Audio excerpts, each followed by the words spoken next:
Paano ba? 8 tips kung paano malagay sa mood ang isang babae. Para sa ating mga new viewers, like and share our videos and subscribe sa aming YouTube channel. And para sa ating mga subscribers, maaari po kayo mag-suggest ng mga topics na gusto ninyo. Back to the video. Para sa ating tip number 1, purihin mo siya. Gaya ng mga lalaki, gusto rin ng mga babae na kino-compliment mo sila. Mga simpleng puri tulad ng, ang ganda mo naman today, o ang sexy-sexy mo naman ngayon, or miss na kita, ay gagana sa kanya. Kumbaga ay binuboost mo ang kanyang confidence at pinapasaya mo siya to get her in the mood. Iparamdam mo sa kanya na siya ang pinakamagandang babae para sa iyo. Siya lang ang nakikita mo. Ma-appreciate niya ito at magiging open na siya sa paglalambing mo sa kanya, maski nasa bad mood siya. Sa ating tip number 2, tanungin mo siya. Kinakailangan mong tanungin siya kung ano ba ang problema.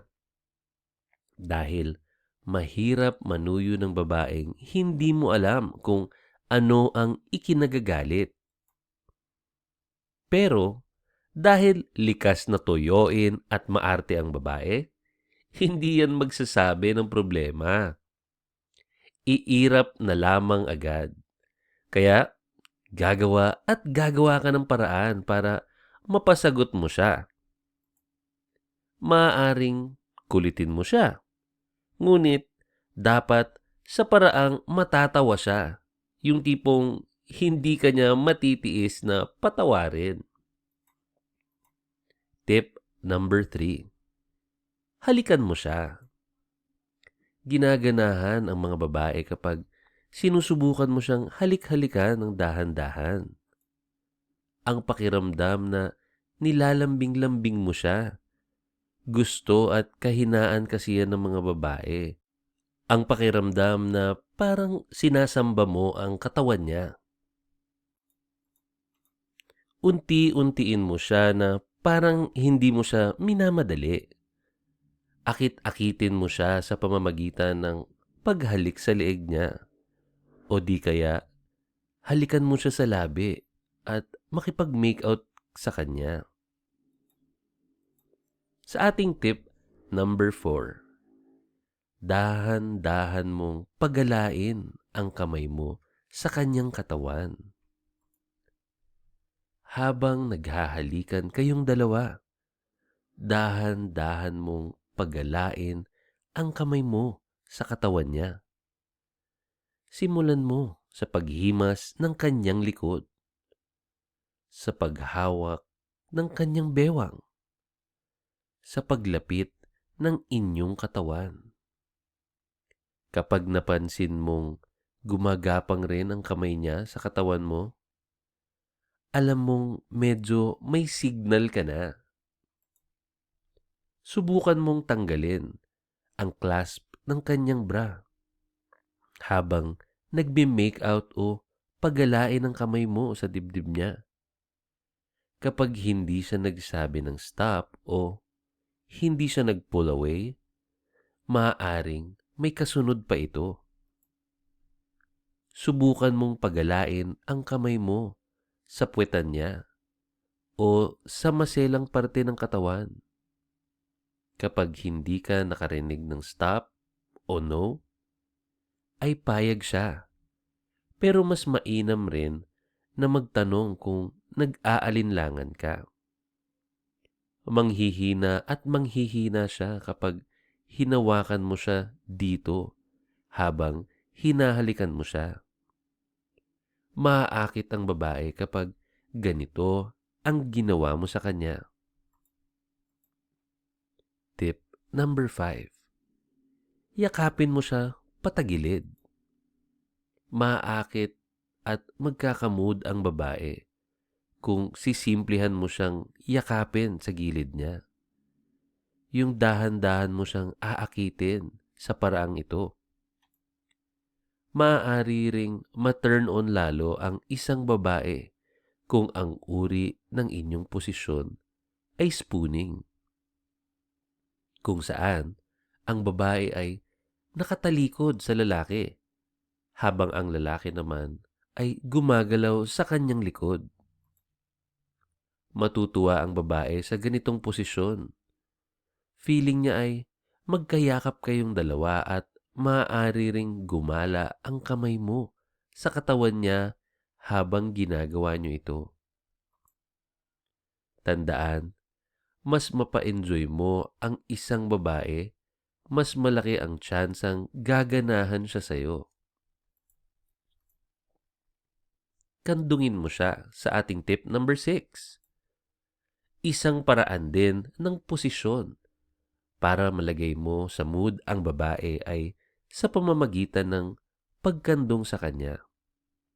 Umpisahan mo ito sa pagkandong sa kanya sa isang upuan o sa kama at sa paghalik sa kanya sa ganitong posisyon.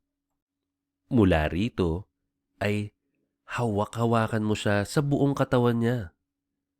Maaaring mula sa dibdib, pababa at paulit-ulit lang.